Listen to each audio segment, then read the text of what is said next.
Poques nits s'esperen amb tanta il·lusió com aquesta. Avui toca anar a dormir d'hora, deixar menjar i beguda per als camells, complir amb tota la tradició per llevar-se demà amb la màgia dels regals. Els Reis d'Orient passaran per tot arreu, però les càmeres de TV3 s'han volcat enguany a Badalona i la ciutat també. I un exemple són tots aquests dibuixos que estem veient, que il·lustraran el programa especial que hem preparat per aquesta tarda i que han fet els alumnes de les escoles Pere Vergés i el CEI Progrés de Badalona.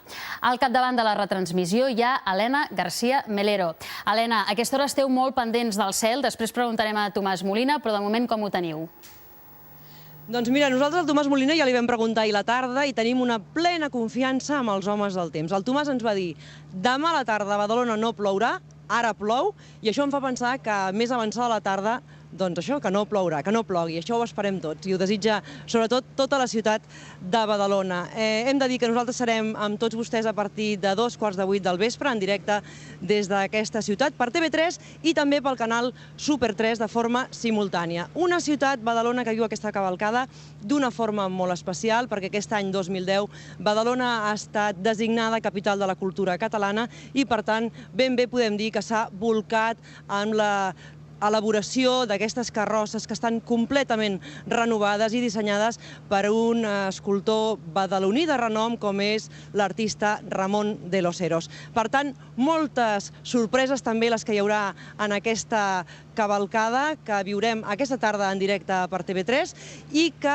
entre les sorpreses ja podem avançar-ne algunes pels espectadors nostres perquè tindrem personatges molt coneguts de les sèries de televisió de Catalunya com El cor de la ciutat o Vent del Pla i també personatges dels serveis informatius com la Lídia Heredia, el Tomàs Molina o la Pilar Rahola, amb qui parlarem i farem que ens expliquin com vivien ells el dia de la cavalcada o el dia de Reis, com es viu, per exemple, aquí a Badalona, perquè com saben cada ciutat té les seves tradicions. Aquí, per exemple, als Reis se'ls canta, es canta als Reis, els farem cantar, sabrem si entonen i també sabrem què vol dir això d'esperar els Reis amb fanalets. Fanalets com, per exemple, aquests, els fanalets que guien els Reis en el seu recorregut per la ciutat fins a arribar a totes les cases i dur els regals. Un recorregut el que farà la cavalcada de Badalona molt complexa, de 4 quilòmetres. Els Reis arribaran d'una forma molt espectacular, si el temps ho permet, amb helicòpter a l'Illa Fradera. Des d'allà vindran a peu fins aquí on ens trobem nosaltres, a la plaça de la Vila, on les autoritats els lliuraran la sal i el pa, que